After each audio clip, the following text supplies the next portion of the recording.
welcome to another video. Today you are about to be exposed to something completely incoherent and it's going to be a total mess because I don't take notes when I read. I've seen that when you're doing a book talk sort of thing you should definitely take notes as you read the book, but I physically can't do it. I tried, I've got a page of notes in here, but they don't even make sense. So I'm literally gonna go from my head and give you what I am calling a book babble, because it's not gonna make sense, about Illuminae. Oh my goodness, that's where I'm gonna start with this one. Oh my goodness. I literally finished this yesterday. I've had a day to collect my thoughts.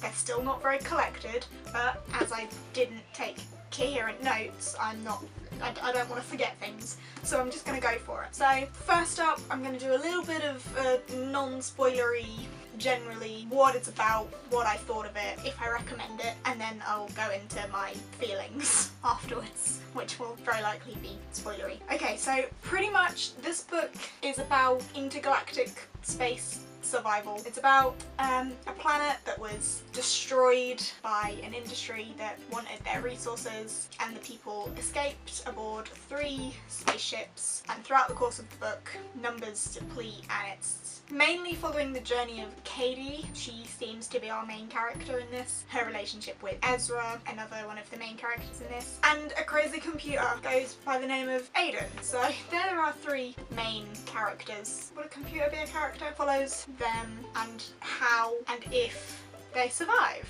It's really original, very unique in the way that it's written. It's written in like files and chat logs and surveillance footage being analysed, little diary entries. It's really unique and interesting, and I really enjoy that. It made it fun to read, although there are some pages in here that are literally like, there's no words on this page.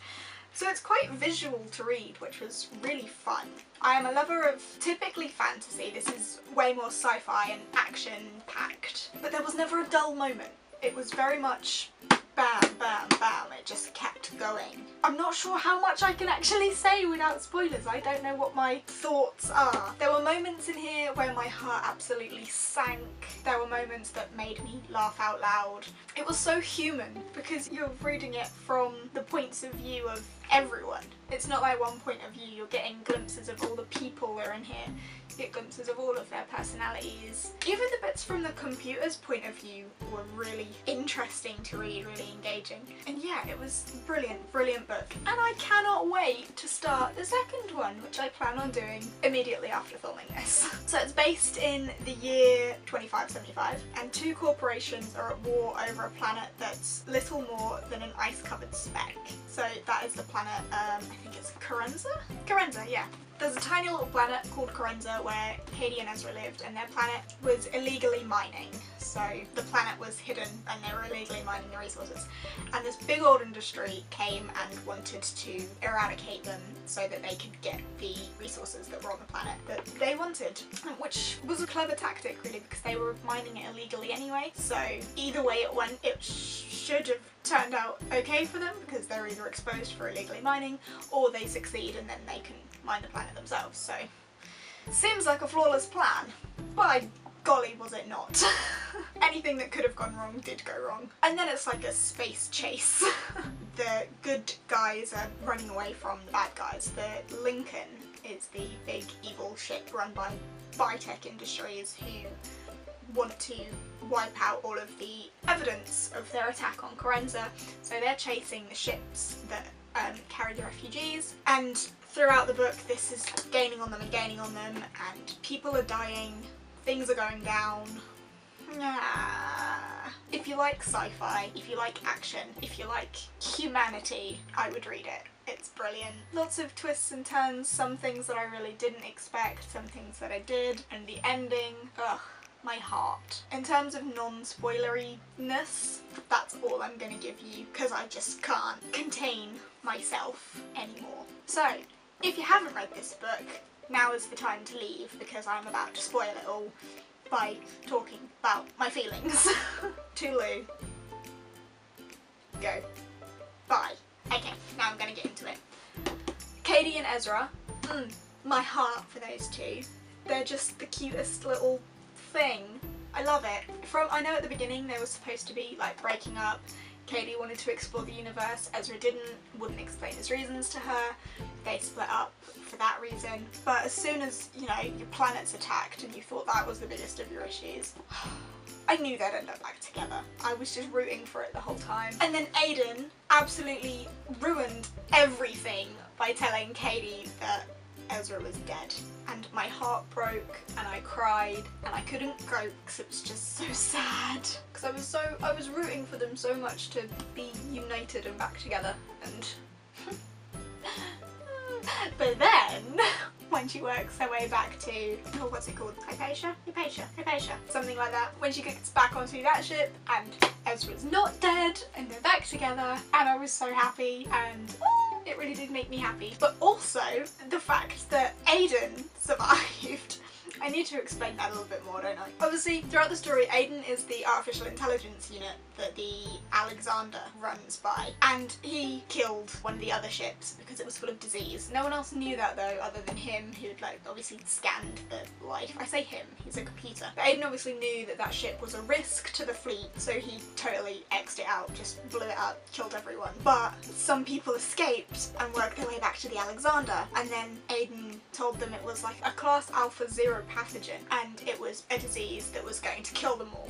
Eventually, the people on the Alexander turned off Aiden, shut him down, because he just killed a load of civilians with no authorization to do so, because, you know, he runs everything on the ship. So now they're one ship down and there's a load of infected people on this ship, but quarantine wasn't successful. Now there's these infected people on this ship and they are shut into one of the like exit bays or something. So they're trapped in there, but they're going crazy because this disease, I think they call it phobos or something, drives you insane. It affects your brain, it makes you crazy, makes you paranoid, and it really freaked me out initially when there was the report in here that was like, it was the dad that killed his wife, his son, his daughter and everyone, and gouged their eyeballs out, and the last thing they heard him screaming was, "Don't look at me." And that's basically what happened to everyone that was infected with this disease. They went insane, beyond paranoid, and would just kill anyone that looked at them because they were paranoid. They weren't like sick, they were just paranoid to the point of becoming murderers. Then later on, when all the people broke out because Aiden wanted to, no, what happened? They turned him back on. Oh, the Lincoln was gaining on them, like the time they had left before the Lincoln attacked the Alexander was getting smaller and smaller, and the command knew that the only chance they had was to turn Aiden back on so that he could work the nuclear weapons and such. So they turn him back on. He still thinks that the best thing is to kill people, so he lets the crazies with phobos out of the bay that they're shut in and directs them to where all the command and stuff is, because Aiden thinks that they're going to turn him back off, and he's like, oh no, your only chance of survival is for me to be alive and awake, and you're going to turn me off. The best thing for me to do is to kill you. So the crazies come out and kill these people, but in there is Byron, who has been chatting with Katie, who was on the Hypatia, the other ship, and they had both been working together on a way to hack into Aiden to get him to cooperate, I suppose. They'd been hacking through all of the files so they know exactly what's going on. They were the people that were aware that it was the Alexander that killed the other ship, when everyone publicly had been told it was the Lincoln, but the Lincoln was nowhere near them. It's all just a spindle of lies. So many lies. So many feelings dotted throughout the notes that I did try to take. I've just got, Katie's too smart for this. Katie's such a badass. Katie's too good for this. Katie knows what's going on. Katie knows stuff. Katie was the character that absolutely drove this book. She knew everything. She knew what was going on. Ultimately, she saved everyone, and I think she's such a badass. She is such a brilliant lead character, and I can't wait to read more about her. So obviously at the end of this we find out that she is the Illuminae group, and the leader of Biotech Industries is Ezra's mom. Woohoo! Family reunion. Obviously in the book Ezra states that him and his dad were on Karenza in order to escape his mum because his mum's a psychopath. So, you know, that's going to be fun to find out more about. So excited about that one. But yeah, Katie and Ezra are back together. Finding out what's going on with Ezra's mum's going to be brilliant. And although Aiden was crazy and tried to kill everyone, when it was just him and Katie on the Alexander and we got to know more about Aiden and his intentions, I say no, I know he's a computer, so he's not real, but he feels real. And you kind of get the vibe that he cares a lot about Katie, although he was just using her to get himself working again. When they successfully destroy the Lincoln, just Katie and Aiden alone, after Katie's successfully managed to help everyone escape the ship and get to the Hypatia instead. She's so badass, she's such a brilliant character, she's just so selfless, and she put herself completely on the line in order to save Ezra, really, and then when she knows that Ezra's dead, there's nothing left for her but to help everyone else. So yeah, Aiden wasn't totally destroyed. When Katie escapes in the last functional escape pod, which is totally convenient, Aiden embeds himself on her little tablet thing. So when she gets to the Hypatia, they can take the tablet. The tablet's got the records of everything that happened, and Aiden's in there as well, so they can start to rebuild him, with Katie kind of knowing more about him, so maybe he wouldn't be such a crazy psycho computer. But yeah, I'm excited to see more about the future of Aiden, the future of Katie and Ezra, and what's going on with Ezra's mum. And obviously they're trying to get to the jump station where they'll meet people. I think it's Hemidal. The whole point of their escape was to get from Karenza with the refugees to jump station Hemidal so they could make a jump to somewhere else, because the Alexander's internal jump system was destroyed by the Lincoln. So that's what the whole space chase is about. The Lincoln wants to chase them and kill them before they get to the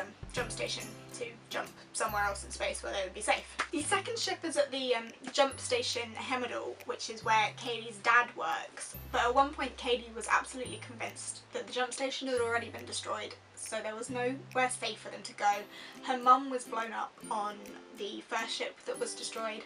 Aiden told her that Ezra was dead, so at one point Katie did really think that she was completely alone, and that broke my heart as well, and that was what made her put her life on the line. I just love Katie's character, she was so brilliant, and I'm very excited for them to get to Jump Station Hemidal, see that it's not destroyed and find out what happens then. I'm just so excited to keep going with it. And there are, you know, I want to know more about the disease, the Phobos disease. Like, are Vitek going to use it again? Because everyone that had it on the Alexander was blown up when the Alexander was blown up, so currently there's no one that's got it. Everyone that had it is dead, so it doesn't exist at the moment. But are they going to use it again? Are they going to attack again with it? At the end of this book, I think Katie is having a discussion with Leanne, which is Ezra's mum, about all the other attacks that Vitek have made on other planets or industries or whatever. Have they used it there? What's going on there? Big old tangled web of lies that Katie is slowly unravelling, and there's so much more for her to unravel. I can't wait to crack on. So I am just going to leave it at that, because I don't know if this has made any sense whatsoever, and if I'm going to come to edit this and hate myself for the babble. But I did warn you, this was going to be a book babble, not a book talk or a book review. But if I was going to review it, 5 stars. Brilliant book. That's all I have to say. The writing is so original, the format is so original. If you want something truly and wholly unique, you're gonna find it in here. There's nothing typical about this story at all. I'm gonna hate myself when I'm editing this.